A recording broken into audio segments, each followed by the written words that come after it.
자, 오늘 말씀은 가나안 땅을 분배하는 내용입니다. 지난 시간 13장에서 하나님께서 여호수아에게 가나안 땅의 분배에 대해서 말씀하셨고, 오늘 본문은 하나님께서 여호수아에게 말씀하신 대로 땅을 분배하는 내용이 시작되고 있습니다. 자, 이미 요단 동편에서는 두 지파 반에 대한 분배가 끝났기 때문에 지금부터 시작되는 가나안 땅의 분배는 9지파 반에 대한 내용이 소개되고 있습니다. 자, 특별히 땅을 분배하는 여호수아를 통해서 우리는 분배하는 사람의 자세를 배울 수가 있고요. 또 특별히 후반부에 등장하는 갈렙을 통해서는 분배받는 사람의 자세를 우리가 배울 수가 있습니다. 이 시간 말씀을 통해서 우리에게 주시는 하나님의 음성을 함께 듣도록 하겠습니다. 자, 1절입니다. 이것은 이스라엘 자손이 가나안 땅에서 받은 기업 곧 제사장 엘르아살과 눈의 아들 여호수아와 이스라엘 자손의 지파의 족장들이 분배한 것이니라. 아멘. 자, 여기 보면 1절 시작하면서 이것은 이렇게 말씀하죠. 즉 가나안 땅 분배는 이라는 말이죠. 제사장 엘르아살과 눈의 아들 여호수아와 이스라엘의 지파 족장들이 이것을 분배하였다. 이렇게 증거하고 있습니다. 여러분, 이 한 구절 속에 분명한 저자의 의도가 들어 있습니다. 가나안 땅 분배는 여호수아 혼자 한 것이 아니다 하는 말입니다. 여러분, 땅 분배에 대한 문제는요, 여호수아서에서 가장 중요하고 예민한 문제입니다. 지금까지 이스라엘 백성들은 여호수아를 필두로 가나안 정복이라는 한 가지 목표를 향해서 치열하게 달려왔습니다. 그 목표는 너무나 명확한 것이기 때문에 어떤 이견이나 충돌이 없었습니다. 그 시간이 무려 7년 정도 되는 시간입니다. 광야 시간 40년을 합하면요, 거의 한 45년에서 47년 정도 되는 시간입니다. 이 기간 동안 이스라엘 백성들은 오직 가나안 땅을 향한 소망을 품고 험난한 광야의 시간을 통과하였고, 여단 동편에서는 헤스모랑 시온과 바산한 옥, 그리고 가나안의 31개의 나라와 치열한 전쟁을 하였습니다. 이때 이스라엘 백성들의 목표는 한 가지, 가나안 땅을 정복하는 것이었습니다. 그런데 이제 치열했던 그 시간들이 지나고 전쟁이 끝났습니다. 아울러 그들이 차지했던 땅과 전리품이 남아 있습니다. 여러분, 이때가 가장 위험한 시간입니다. 그 이야기를 무려 여호수아 13장에서부터 21장까지 무려 8장이 걸쳐서 길게 하고 있어요. 여러분, 여호수아서가 총 24장인데 무려 8장이나 땅 분배에 대한 이 내용이 이어지고 있습니다. 그만큼 이 땅 분배에 대한 내용은 예민하고 중요한 문제다 하는 것입니다. 여러분, 우리가 그 자리에 있고 우리 각자가 이스라엘의 각 12지파에 속했다고 한번 생각해 보세요. 우리 앞에 지금 전쟁에서 승리하고 얻은 땅이 놓여 있습니다.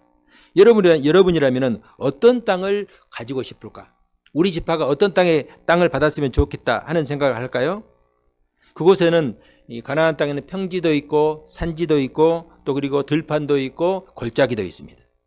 당시는 농경사회에서는 농사 짓기에 좋은 넓은 평지를 선호했을 것이고, 또 목축을 하는 사람들의 입장에서는 목축을 하기 좋은 넓은 평야를 원했을 것이죠. 풀이 많은 그런 광야를 원했을 것입니다. 자, 이것을 위해서 각 지파에서 선출된 이 대표들은 지파 사람들의 의견을 수렴해서 자기 지파의 가장 좋은 땅을 받아오겠다는 어떤 다짐을 하고 그곳으로 왔을 것입니다. 여러분, 이때 필요한 것이 바른 믿음과 자세예요. 예수님의 황금률이 여기서 필요합니다. 여러분, 예수님의 황금률은 뭐예요? 제가 수요일 예배 시간에 황금률에 대해서 지난 시간 나누었는데, 무엇이든지 남에게 대접을 받고자 하는 대로 너희도 남을 대접하라. 이것이 율법이요 선지자라. 이 말씀의 핵심은요, 내가 좋으면은 남도 좋고, 내가 싫어하는 것은 남도 싫어한다. 내가 갖고 싶은 것은 남도 갖고 싶고, 내가 갖기 싫으면은 남도 갖기 싫다. 이런 말이죠.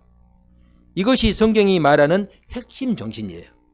성경의 핵심은 하나님 사랑과 이웃 사랑인데, 그 사랑은 결국은 이웃의 입장에서 생각하고 공감하고 배려하는 그런 자세입니다. 여러분, 사도행전에 소개되는 초대교회를 한번 생각해 보시기 바랍니다. 거기에는요, 초대교회는 눈에 보이는 성령의 역사가 있었고 은혜를 체험한 성도들이 헌신하는 그런 장소였습니다. 여러분 그런 곳에서도 문제가 발생했는데 바로 그 문제가 무슨 문제냐면은 분배의 문제예요. 당시 초대교회는 유대인뿐만 아니라 디아스포라 유대인들이 상당수 있었습니다. 각국이 흩어졌던 디아스포라 유대인들이 오순절을 지키기 위해서 오순절을 지키기 위해서 이 예루살렘에 왔다가 그때 오순절에 초대교회에 임했던 성령 강림의 역사로 교회가 폭발적인 부흥을 할 때 그때의 교회의 공동체로 들어온 사람이 많이 있었어요. 당연히 이들은 당장 거할 집이나 의식주의 문제가 필요했겠죠.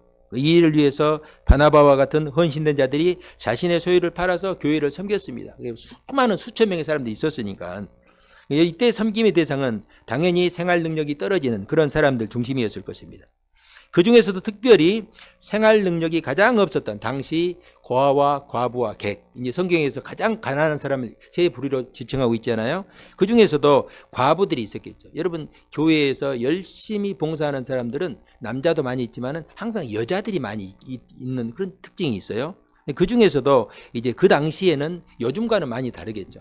요즘은 뭐 모든 여자들이 다 자기 직장을 가지고 있기 때문에 혼자 살아도 큰 문제가 없어요. 그러나 이 성서의 시대에는 이 홀로 남아졌다 하면은 여자 홀로 남아졌다 하면은 모든 어떤 이 집안에서 경제적인 이 권리가 박탈되는 그런 시대예요. 남자들을 통해서만 이 집의 재산이 물려지니까 그렇죠.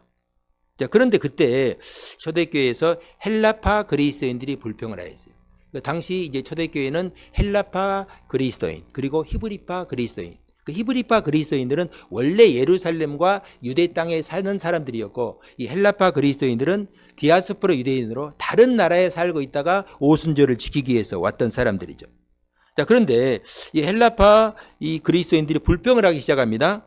그 불평을 들어보니까 우리 헬라파 과부들이 히브리파 과부에 비해서 구제받는 일에 불이익을 당한다 하는 것입니다.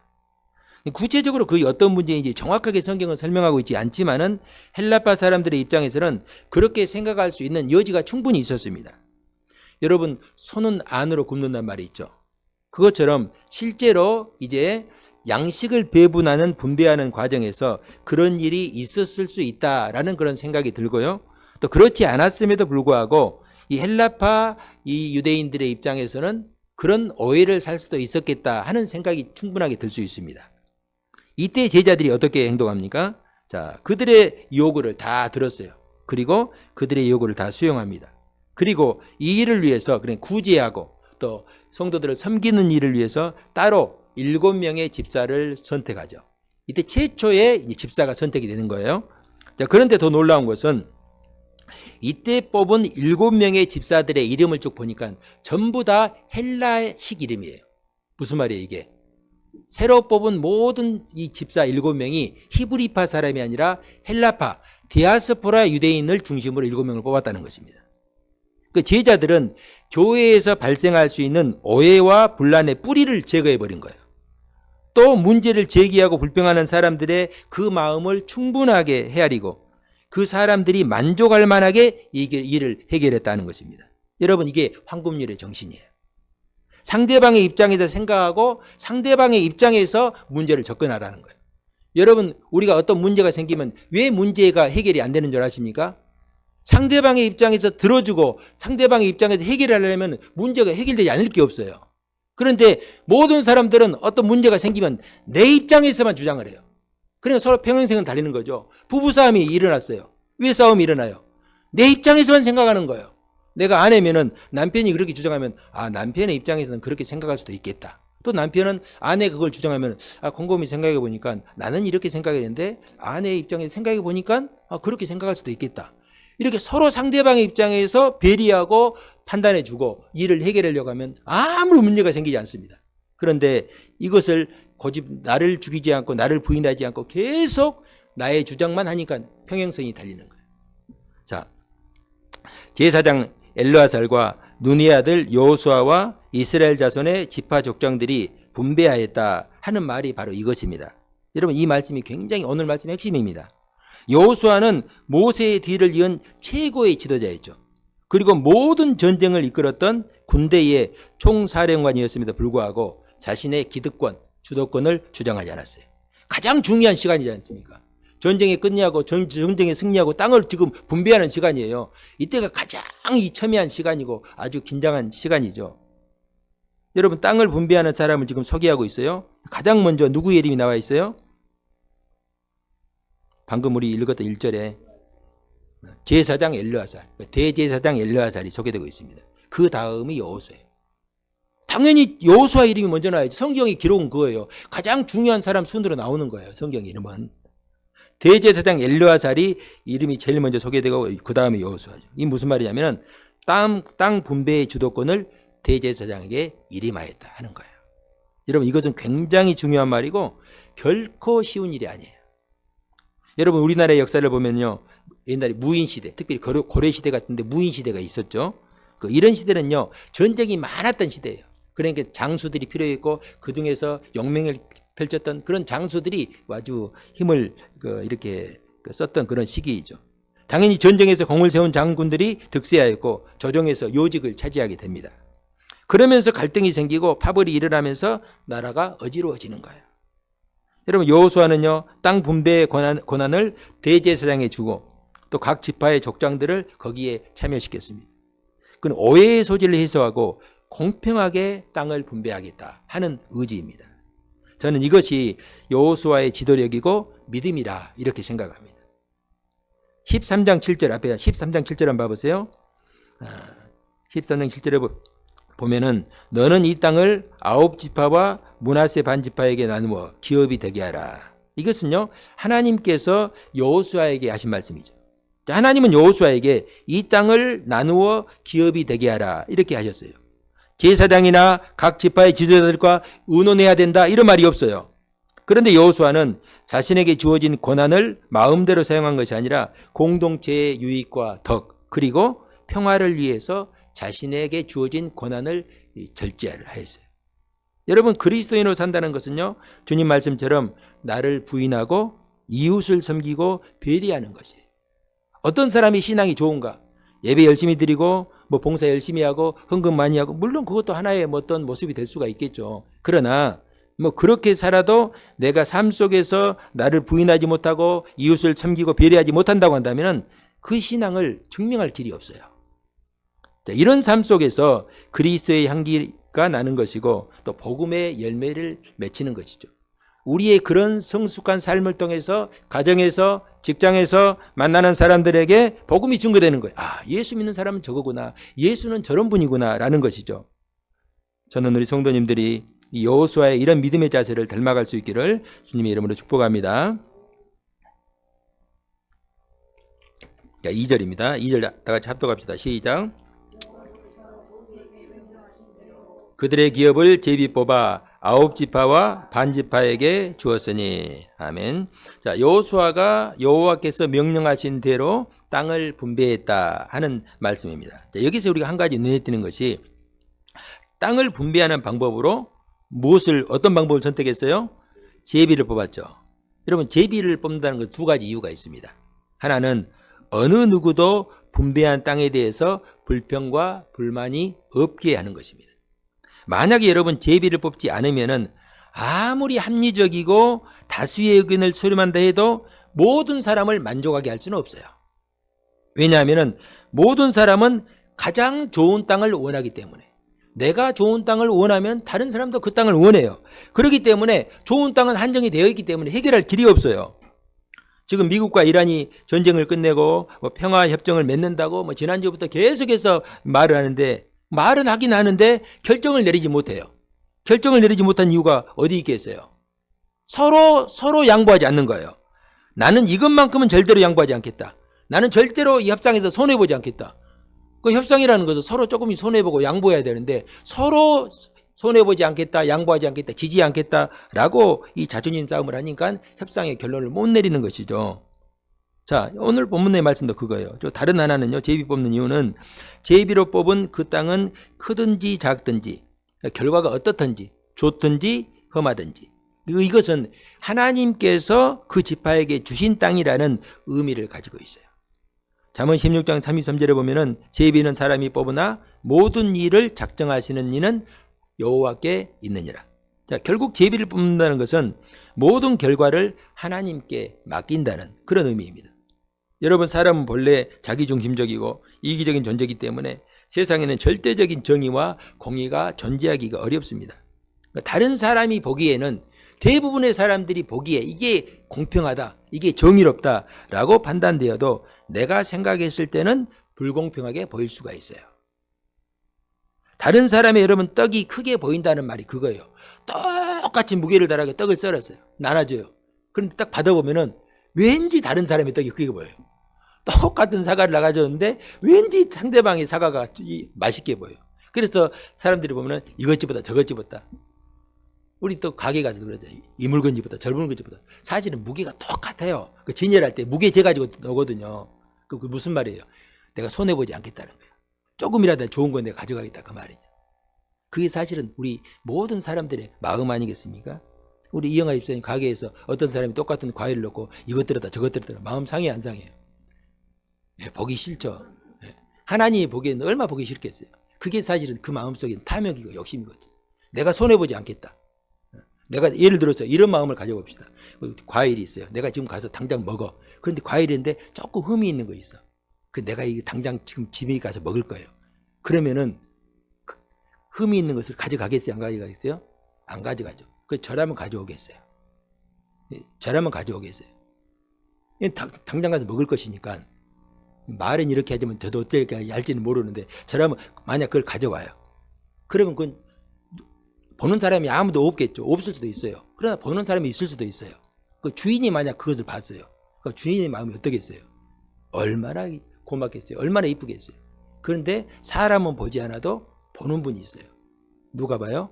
하나님은 다 보시는 거예요. 내가 손해보고 양보하는 것. 하나님이 다 보시고 하나님께서 갚아주시는 거예요. 여러분, 우리가 사는 세상에서 이런 사람들이 더 많다고 한다면 세상이 왜 피곤하고 복잡하겠어요? 왜 싸움이 일어나겠어요?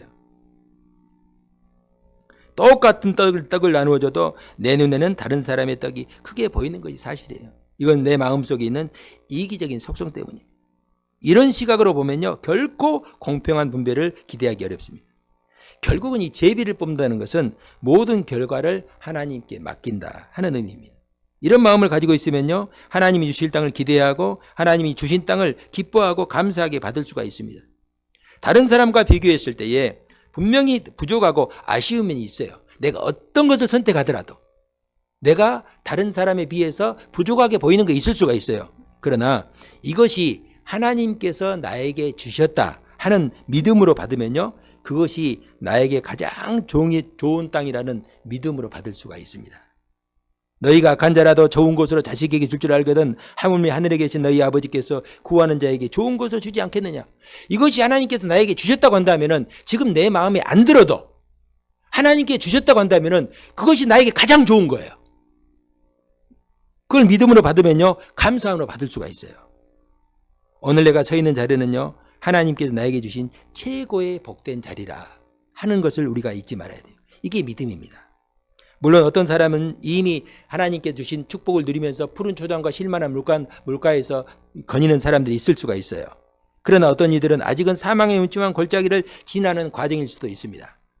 중요한 것은 선한 목자 되시는 하나님께서 우리가 어디에 있든지 그 목적지는 푸른 초장과 실만한 물가라는 사실을 잊지 말아야 돼요.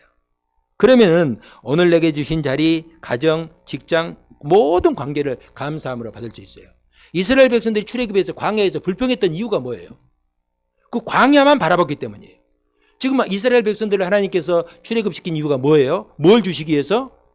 가나안 땅을 주시기 위해서 그들을 인도했단 말입니다. 그런데 그들이 믿음이 없어서 훈련시키기 위해서 광야를 지나게 하신 거예요. 그렇다면은 그들이 훈련 중에서 바라봐야 될 것은 지금 자신들이 처해 있는 이 광야가 아니라 하나님께서 주시기로 약속하셨던 가나안을 바라보는 거예요. 하나님은 우리를 가나안 땅으로 인도하기 위해서 이곳으로 이끄셨다 하는 것을 생각하면, 믿는다고 한다면요, 그 어려움의 시간도 소망 중에 믿음으로 이길 수가 있습니다. 그러면은 오늘 내게 주신 자리가 다 감사함으로 받을 수 있는 거예요.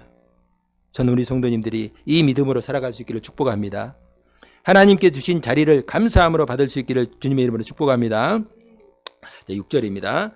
그때에 유다 자손이 길갈에 있는 여호수아에게 나오고 그니스 사람 여분네 아들 갈렙이 여호수아에게 말하되 여호와께서 가데스 바네아에서 나와 당신에게 대하여 하나님의 사람 모세에게 이르신 일을 당신이 아시는 바라. 아멘. 자, 그때 이렇게 있죠. 그때는 제비 뽑기를 지금 한때를 말하고 있는 거예요. 자, 그때 유다 자손이 여호수아에게 나왔는데 그들 중에서 그니스 사람 여분네 아들 갈렙이 대표로 말을 합니다. 자, 여기 이제 중요한 말씀이 있는데요. 특별히 갈렙을 누구로 소개하고 있습니까? 그니스 사람 여분네 아들이라고 말을 합니다. 자, 이 저자가 무언가 강조하려는 의도가 여기 숨어 있어요. 갈렙은 어떤 사람이냐? 그니스 사람이라는 거예요. 여러분, 이 그니스 사람은요, 창세기 36장 11절에 보면은 에서의 후손 중에 한 사람이에요. 에서의 자손 중에 그니스 자손이 있어요. 그 많은 학자들이 갈렙의 조상이 유다 혈통이 아니라 유다 지파로 편입된 그니스 족속이었을 것이라 이렇게 추정을 합니다. 그 본문에서 그런 일부러 지금 이 여호수아가 갈렙을 소개할 때 이 사람은 그니스 사람이라 하는 것도 오늘 본문의 맥락에서 보면요, 그런 주장을 뒷받침하고 있어요. 갈렙은 그니스 사람이라는 것이에요. 아마도 갈렙의 믿음과 열심도 이런 이유에서 출발한 것이 아닌가 그렇게 생각을 해봅니다. 여러분, 복음서에 소개되는 향유를 깨뜨린 여인, 여러분 잘 아시죠? 그녀는요, 당시 시가로 300데나리온 되는 향유옥합을 깨뜨려서 주님의 발에 그리고 머리에 부어드렸죠. 여러분, 300데나리온은요 얼마 되겠어요? 당시 노동자의 1년치 연봉이에요. 우리로 쉽게 계산하면 3천만 원, 올해로 지금으로 치면 3천만 원 정도 되는 그 엄청난 비싼 물건입니다. 자, 그런 향유를 주님께 부어드렸다는 것은 오늘로 말하면은, 오늘로 비유를 하면요, 어떤 사람이 3천만, 1년 연봉 3천만 원을 하나님께 감사해서 감사한금을 드렸다는 거예요. 놀라운 일이죠. 이런 일은요, 별로 보기 힘든 일이에요. 제가 지금까지 신앙생활 하면서 이런 사람 별로 못 봤어요. 가끔 실제로 있는 사람도 있어요. 제가 중학교에 있을 때 1억 원 헌금한 사람 봤어요. 이런 사람이 있어요. 놀라지 마세요. 자, 이런 사람은요, 아주 특별한 믿음이고 열심이죠. 자, 그것을 본 제자들이나 바리새인들은 그녀의 행동을 이해하지 못하고 한편으로는 못마땅히 생각했어요. 왜 저걸 지금 허비하느냐? 더 좋은 일에 쓸 수 있지 않느냐? 이렇게 생각했어요. 그때 주님은 이런 말씀을 하십니다. 많은 죄를 사함받은 자는 많이 사랑하고 적게 사함을 받은 사람은 적게 사랑한다. 다시 말해서 주님께 내가 많은 은혜를 받았다. 내 죄가 도저히 세상 내가 내 방법으로 내 의로 갚을 수 없는 그런 1만 달란트에 해당되는 그런 죄인데 내가 하나님께 내가 죄를 용서받고 사함받았다. 하나님의 은혜를 받았다라고 생각하는 사람들은 그만큼 많이 사랑하는 것이고 내가 하나님께 받은 은혜를 깨닫지 못하면은 내가 적게 사랑한다 하는 말이겠죠. 저 오늘 본문으로 돌아와서 갈렙을 보면요, 하나님을 향한 남다른 믿음을 볼 수 있어요. 그러니까 남다른 믿음으로 하나님을 섬겨서 그가 하나님이 축복한 것이 아니라 하나님께서 그에게 남다른 은혜를 베풀어 주셨는데 그 사람이 그걸 깨닫고 고백하는 거예요. 이거는 전적으로 하나님의 말씀을 믿고 신뢰했어요. 그는 이미 45년 전에 가데스 바네아에서 12명의 정탐꾼을 보냈을 때에 그는 자신의 믿음을 드러냈어요. 하나님께서 우리와 함께 하시기 때문에 이 가나안 사람들이 아무리 거대하고 강력해도 그들은 우리의 밥이다. 우리가 믿음으로 올라가면은 그 땅을 차지할 수 있다 하는 고백이었습니다. 그때 그 일로 인해서 갈렙은 하나님으로부터 약속을 받았어요. 갈렙은 자신이 어떤 자리에서 하나님의 백성으로 택함 받았는지 결코 잊지 않았습니다. 그렇기 때문에 다른 사람들보다 하나님을 향한 믿음과 열정이 특별했던 것으로 보입니다. 자, 갈렙의 말을 한번 들어보시기 바랍니다. 9절입니다.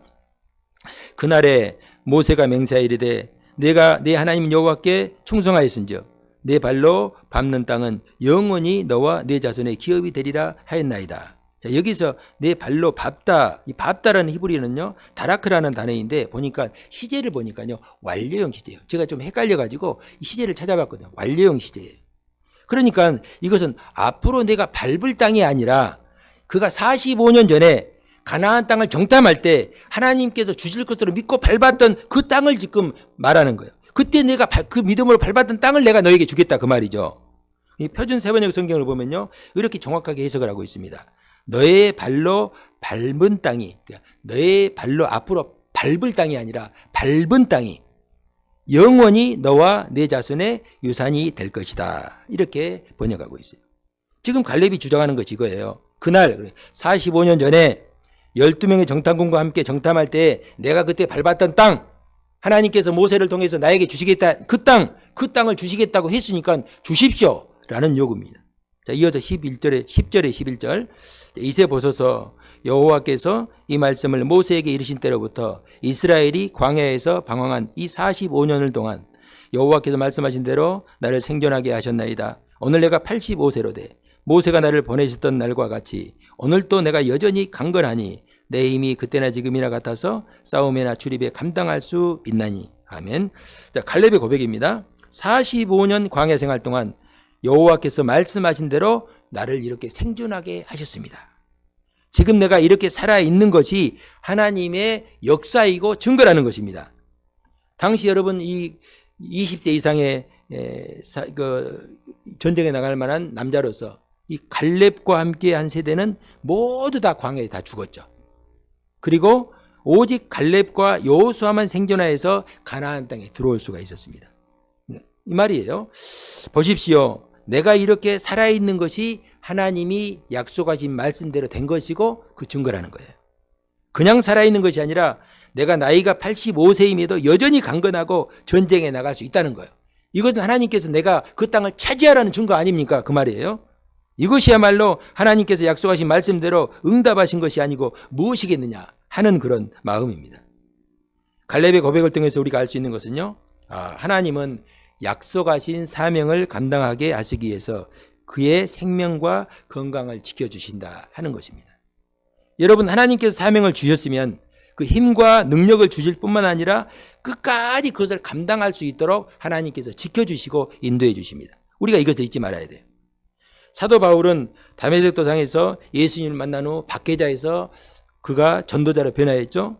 주님은 그를 이방인의 사도로 부르셨고 심지어는 로마에까지 가서 복음을 전하도록 사명을 주셨어요. 자, 그런 바울을 유대인들이 시기하고 미워해서 죽이려고 막 별의별 작전을 다 짰어요. 이 바울 한 사람을 죽이기 위해서 40명이 죽이기 전에는 우리가 물도 먹지 않고 음식도 먹지 않겠다 하고 작정하고 이렇게 숨어서 준비하는 그런 세력들이 있었어요. 그런데 주님께서 바울과 함께 하시고 그를 보호하시기 때문에 어떤 대적들도 바울의 생명을 해할 수가 없었습니다. 심지어는요, 바울이 항해할 때 유라굴로라는 광풍이 왔어요. 이런 광풍이 오면 도저히 아무리 큰 배도 견딜 수가 없어요. 그런데 유라굴로라는 광풍이 몰아쳐도 주님께서 그와 함께 하시니까 그의 생명을 보호해 주셨습니다. 어떻게 이런 일이 가능할까? 주님께서 바울에게 약속하셨기 때문에 내가 너를 로마로 보내주겠다. 로마로 보내서 복음을 증거하겠다. 그것을 내가 감당하기 전까지는 절대 내가 어떤 일을 당하지 않을 것이다. 사도행전 23장 11절에 보면요, 이렇게 말씀합니다. 그날 밤에 주께서 바울 곁에 서서 이르시되 담대하라. 내가 예루살렘에서 나의 일을 증언한 것 같이 로마에서도 증언하여라 하리라. 아멘. 자, 여호와께서 말씀하신 대로 나를 생존하게 하셨다라는 말이 이거예요. 지금 갈렙이 이 고백을 하고 있잖아요. 여호와께서 말씀하신 대로 나를 생존하게 하셨다. 그 이유는 하나님께서 나에게 주시기로 약속하신 땅에 있기 때문에 그 내가 땅을 차지하기 전에는 절대로 하나님께서 나를 지키실 것이다. 함께 하실 것이다 라는 믿음이죠. 저는 우리 성도님들이 나와 함께 하시는 하나님, 나를 지키시고 보호하시는 하나님을 온전히 믿고 신뢰할 수 있기를 주님의 이름으로 축복합니다. 자, 12절 봅시다.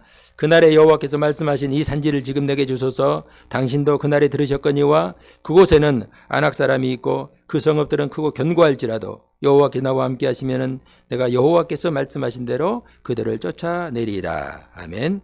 자, 우리가 갈렙을 오해하면요, 마치 자신의 권리를 주장하는 것처럼 생각할 수가 있어요. 내가 하나님 앞에서 이렇게 헌신했고 하나님이 나에게 이런 복을 약속했으니까 내가 당연히 내가 하나님의 좋은 것을 내가 받을 권리가 있다, 이렇게 생각하는 것입니다. 그러나 여러분, 갈렙은 전혀 그렇지 않았어요. 갈렙이 요구하는 것은 자신의 권리가 아니라 하나님의 약속에 대한 믿음과 소망이었습니다. 여러분, 갈렙의 요구는요, 갈렙의 요구를 듣고 다른 사람들이 아마 상당히 의아하게 생각했을 거예요. 당연히 갈렙의 입장에서는 하나님의 약속하신 말씀도 있고 또 자신이 헌신한 지분도 있기 때문에 그것을 주장할 수 있습니다. 그러나 갈렙은 여호와께서 말씀하신 이 산지를 내게 주소서, 지금 이렇게 요구하고 있어요. 이 산지를 내게 주라는 것도 중요하지만 그보다 더 중요한 것은 여호와께서 말씀하신 산지를 달라는 거예요. 이 산지를 주장하는 것은 그가 막 갈렙이 특별히 뭐 산을 좋아했고 싸움을 좋아해서가 아니라 하나님께서 그 땅을 나에게 주시겠다고 약속하시기 때문에 그 땅은 나에게 최고의 땅이라는 믿음이에요. 갈렙의 말처럼 그 땅은 아낙 사람, 즉 거인족이 있고 성읍도 가장 크고 견고한 성이 있습니다. 심지어 그곳에 살고 있는 아낙 사람은요, 가나안에 살고 있는 거인 중에서 가장 큰 거인이 있었어요. 그러니까 가나안에서 최고의 용사 중에 용사가 거기 있었다는 거예요. 그럼 이 말은요, 도저히 이스라엘 사람의 힘으로 싸워서 이길 수 없는 대적이라 그런 말이죠. 그런데 갈렙은요, 아주 단순하고 명쾌하게 말합니다. 거기에 가장 센 아낙 자손이 있고 성이 아무리 견고해도 여호와께서 함께 하시면 아무런 문제가 되지 않습니다. 그런 건 걱정하지 않아도 됩니다. 라는 거예요. 여러분, 제가 월요일마다 목회자 축구에 참여하는데 우리가 그냥 참여하면은요, 두 팀으로 나눠가지고 항상 경기를 합니다. 이때 여러분 두 팀으로 나눴을 때 우리 목사님들이요 굉장히 승부욕이 강합니다. 서로 이기려고. 이기면 좋아하고 지면 아주 막 울그락불그락 해요. 그렇기 때문에 공을 찰 때 이렇게 어영부영 차면요, 주장들이 굉장히 막 혼을 내요. 열심히 뛰라고. 그런데 여러분, 내가 열심히 공을 차는 것도 중요한데 그보다 더 중요한 게 있습니다. 그게 뭐냐면은 편을 짤 때 우리 편에 잘 차는 선수가 들어오는 거예요. 그러니까 좋은 선수를 데려가려고 서로 신경전이 치열해요. 특별히 우리 회원 중에요, 30대 후반에 목사님이 계시는데, 잘 차는 분이 몇 분 계신 특별한 분이 있어요. 30대 후반에 목사님이 계시는데 학교 다닐 때 육상 선수였어요. 그리고 중학교 때까지인가 축구를 했어요. 얼마나 잘하겠어요. 그분이 달고 다니면 저하고 나이 차이가 20살도 더 나는데 어떻게 잡을 수가 있겠어요. 그 목사님 편에 있는 팀은요, 게임을 시작하기 전부터 마음이 어떻겠어요? 든든하죠. 편안하죠. 왜? 우리 저 목사님이 있으니까. 여러분, 그런데 만약에 그렇게 편을 짰는데, 그 목사님 편에 편을 짰는데 손흥민 선수가 와가지고 우리 편이 됐다고 해보세요. 어떻겠어요? 여러분, 선수들하고 공을 안 잡았어요? 모르겠죠. 우리 팀의 순전 할렐루야 목회자 팀의 감독이요, 실제로 이영수 목사님이라고 전남 드래곤즈 프로축구 선수예요. 국가대표 상비군까지 했던 분이에요. 이분이 우리하고 가끔 와서 축구를 하는데 아무리 공을 잘 차고 제일 잘 차는 사람이 3명, 4명이 붙어도 그 한 사람 당연히 할 수가 없어요. 얼마나 공을 잘 차는. 그런데 여러분, 손흥민 선수가 오면요, 이것은 경기를 시작하기 전에 이미 끝난 거예요. 상대팀은 이길 생각도 잊어버리는 것이죠. 여러분, 오늘 본문의 갈렙의 고백이 이런 거예요. 하나님께서 우리 편이면은 대적이 누구든 그들이 얼마나 강하든 아무런 문제가 되지 않는다는 거예요. 더 나아가서 하나님께서 나에게 산지를 주시고 하나님께서 나와 함께 하시는 곳이라면 그 어떤 땅도 문제가 되지 않는다. 왜? 하나님이 함께 하시기 때문에. 이것이 산지든지 골짜기든지 광야든지 관계가 없습니다. 지금 가나안 땅을 분배받는 이 백성들이 품어야 될 마음이 바로 이것이, 서로 좋은 땅을 가지겠다 하는 그런 마음이 아니라 얼마나 좋은 땅을 얻느냐 하는 것보다 이것이 우리에게 주신, 하나님이 주신 땅이다 하는 믿음이죠. 하나님은 이스라엘 모든 백성들에게 갈렙을 통하여서 이 땅 분배에 대한 올바른 모델을 보여주고 있어요. 그리고 우리가 세상을 살아가는 방법, 사람을 대하는 방법을 우리에게 보여주고 있어요. 어떤 땅이라고 해도 그 땅은 하나님이 너희에게 주신 땅임을 잊지 말라. 그리고 하나님께서 너희와 함께 하심을 잊지 말라. 좋은 땅에 있는 사람들만 함께하는 것이 아니라 어쩌면요, 더 척박한 땅에 있는 사람은 하나님께서 더 깊은 관심과 사랑으로 보호해줄 수가 있어요. 오늘 우리 역시 마찬가지예요. 우리는 하나님께서 어떤 땅을 우리에게 주시기를 원하십니까?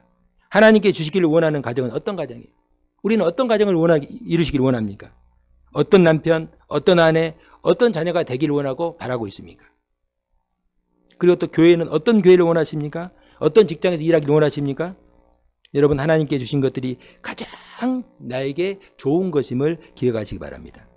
물론 당장 인간적인 시각으로 볼 때 상대적으로 못하게 보일 수도 있습니다. 그러나 하나님께서 나와 함께 하시기 때문에 눈에 보이는 문제는 사실은 아무것도 아닙니다. 저는 우리 성도님들이 하나님이 나에게 주신 이 가정과 직업과 교회를 사명으로 붙들고 또 감사한 마음으로 받을 수 있기를 주님의 이름으로 축복합니다. 하나님께서 그것을 나에게 주시고 맡기셨다면 반드시 함께 하시고 우리를 축복으로 인도하실 것입니다. 사랑하는 성도 여러분, 여호수아처럼 나의 권리를 주장하지 않고 하나님의 뜻을 이루고 또 성도들과 이웃을 세우는 일에 쓰임받을 수 있기를 바랍니다. 황금률의 정신을 기억하고 나의 이익보다는 이웃의 이익을 생각하고 교회와 복음을 위해서 우리가 거룩하게 쓰임받을 수 있기를 바랍니다. 갈렙처럼 하나님의 은혜를 기억하고 믿음으로 우리가 살아갈 수 있기를 바랍니다. 나에게 주신 땅, 주신 말씀 붙들고 믿음으로 살 수 있기를 바랍니다. 중요한 것은 하나님께서 나와 함께 하심을 믿는 것입니다. 하나님은 언제나 나와 함께 하시고 내 편이 되셔서 약속하신 말씀을 이루실 것입니다.